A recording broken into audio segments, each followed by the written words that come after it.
What's up, guys? Welcome back to Deck Tech for Decks. I'm your host, Caleb. If you want to support me, you can now support me on Patreon. There is weekly deck suggestions and weekly deck pulls if you guys ever wanted me to take a shot at a commander. Additionally, I do help people focus their decks there. You can also support me by using that TCGplayer link in the description down below, or as always, just liking, commenting, subscribing will do the trick. Now, let's get into today's deck tech with our commander, Rocco. And honestly, this is a secret commander deck, so Rocco's not our real commander, but he does find our real commander really consistently because he's basically just a tutor in the command zone. And the first creature we're going to tutor for is Raggadragga. This guy's going to be amazing with mana dorks. So if you guys guessed it, we are just playing a ton of mana dorks. We're going to get to 7 mana as fast as possible, cast Rocco, and then boom, we have ourselves Raggadragga. Another reason I chose Rocco is that's going to give us a card we can bounce to our hand that we can cast for 8 mana consistently, or 7 mana, to buff our mana dorks up and make them tap for a ton of mana, because we are running a ton of mana dorks in the deck that tap for mana equal to their power. And then we just have a ton of fun ways to abuse this, and like I said, the deck just works pretty consistently because we will have our commander in the command zone that is just a tutor. Additionally, Wirewood Symbiote goes hard in this deck, just bouncing him back to our hand again and again. Additionally, we have some other creatures that bounce Rocco to our hand, that way we can recast him. We have some fun X spells like Finale of Glory that just win us the game on the spot, while also being an 8 CMC spell, or X spell kind of gets little fun with that because we can cast it for 11 and then just win the game, or sorry, 12 and then win the game out of nowhere. It's definitely a fun deck. So if you'd like to join me on this deck tech, let's get into it. Let's kick it off by talking about why Raggadragga is so explosive. One, he's going to buff all our mana dorks up, but you might look at that and be like, okay, so we've got some 3/3s running around, until you realize there's 6 mana dorks that tap for mana equal to their power. So now, as soon as we get this guy onto the battlefield, those mana dorks that created 1 mana are now at least producing 3, and that's without even casting our Rocco from our hand. Once we do cast our Rocco from our hand for at least 7 mana, we're going to give a mana dork +7/+7, so that's going to roughly make them a 10/10, tapping for 10 mana. Pair this with having a consistent way to cast a 7 CMC spell from our hand and a tutor as a commander, and this deck just gets broken fast. Moving on, we have our turn 1 mana dorks with Birds of Paradise, Leonwar Elves, Fyndhorn Elves, Elvish Mystic, Boreal Druid, and Delighted Halfling, Bloom Tinder, and Fey Burrow Elder. These two can tap for 3 mana as long as we have 3 different colored pips on the battlefield. Somber Walled Sage and Gwenna give us conditional mana that we can only use to cast creature spells, but notably, the spell we cast most in the deck is Rocco, which is a creature.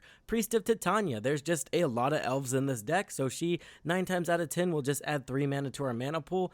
Devotion Druid. Now, this does put negative counters on her, but the thing is, if we can buff her up enough, we can add 10 mana to our mana pool before she kills herself. And last but not least, we have Nyx Bloom Ancient, tripling up on all of our mana dorks' mana, as well as our lands. It's just an insane card to have in the deck, especially when we can tutor for it. The other super fun thing about this deck is we just get to cast some massive spells. The first one, of course, is our commander that has the ability to tutor any creature in our deck. It's extremely powerful, especially when we, pair it with all of these mana dorks. So it just makes sense that we'd want to bounce him back to our hand and cast him multiple times. Wirewood Symbiote is one of the best cards in the deck, and honestly the first card you tutor for every game. This simply returns Rocco to our hand, that way we can cast him again. Cloudstone Curial will also just allow you to cast your deck because you cast Rocco, you tutor up that creature enters the battlefield, and then you can return Rocco to your hand. And as long as Raggadragga was on the battlefield, we untapped an elf somewhere in there. So now all we have to do is tap that elf for a ton of mana, throw Rocco back onto the battlefield, he will tutor another creature, and then this process just repeats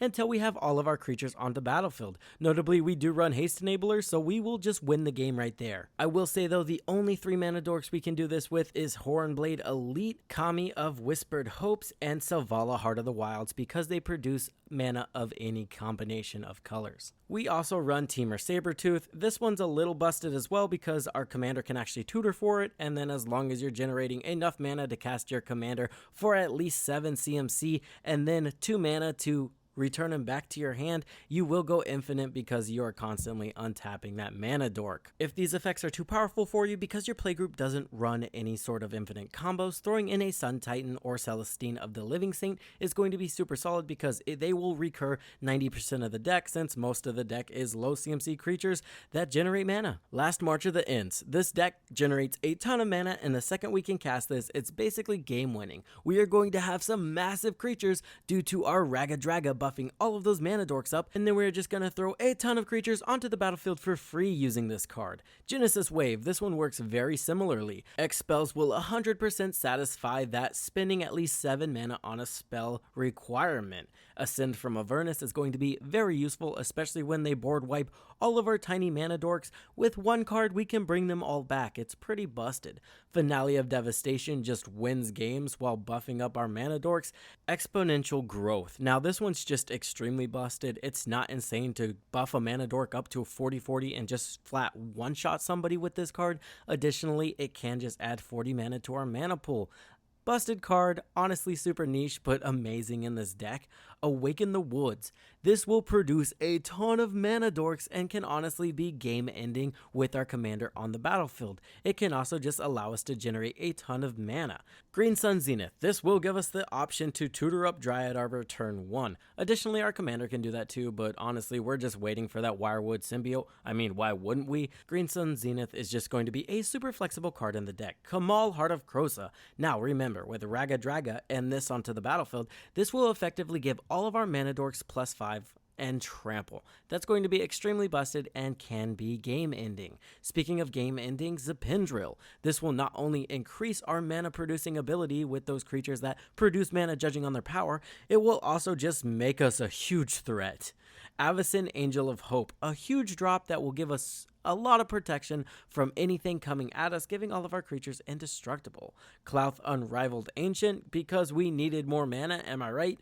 Honestly, he's just a super cool 7-drop that needed to make the list. Finale of Glory, cast this for 12 and you are definitely winning the game. Now let's move on to the core of the deck. We have Rona's Monument. This is going to be amazing at not only lowering the cost of all of those mana dorks, it's also going to give us the super solid ability to buff up those mana dorks that tap for mana equal to their power without our commander on the battlefield. Defiler of Vigor does the same thing. Not only will it get rid of all those annoying green pips, it will now start buffing our board up, which will again allow our mana dorks to tap for more mana. Samut, I honestly just wanted a way for our deck to have haste, and Samut's perfect.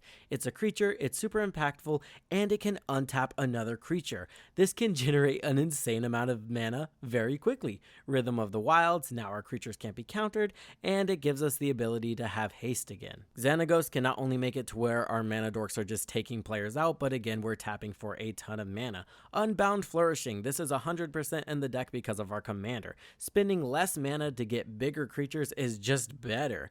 Bramble Sovereign, we run a lot of very low costed creatures, so being able to throw 2 more mana at that to create another mana dork is just going to be super solid. Eternal Witness gets stuff from our graveyard, and that's basically that. The card advantage is mostly going to be creature based. Surprise, surprise, Beast Whisperer and Primordial Sage will draw us a card whenever we cast a creature spell. Soul of the Harvest, Guardian Project, and the Great Henge will allow us to draw cards whenever a creature enters the battlefield, which is going to be super broken with our commander because he'll enter and then he'll bring another creature into the battlefield, so that will be a total of 2 card draw triggers.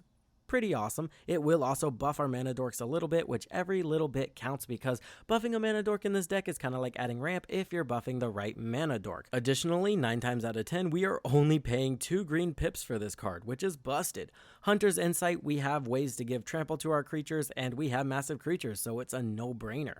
Rishkar's Expertise, not only will this draw us a lot of cards, but it'll let us throw a card onto the battlefield for free. Life's Legacy, 2 mana to draw 7 cards, seems pretty decent. Greater Good, same scenario, right? Sacrificing a creature to draw a ton of cards, pretty decent. Or in Frostfang, mixing Trample with Death Touch is extremely broken, and then drawing cards additionally off that is also pretty good. Esper Sentinel is just super annoying, sticks around a lot of the time and draws us cards consistently. Moving on to removal, we have Generous Gift, Beast Within, super solid targets for getting rid of any permanent that bothers us. Tybalt's Trickery is a super solid counterspell in red, that seems busted to me. Swords to Plowshare Plowshare and Path to Exile are just super efficient creature removal, and then we have Austere Command and Blasphemous Act as our board wipes of choice. That's going to do it for the deck tech, guys. I hope you guys enjoyed. This deck honestly slaps. Throwing a bunch of mana dorks onto the battlefield, buffing them up, and then tutoring creatures from your deck is extremely broken and honestly pretty fun. So I hope you enjoyed the video. Don't forget to follow me on Moxfield, and as always, I hope this helped you in your deck building endeavors.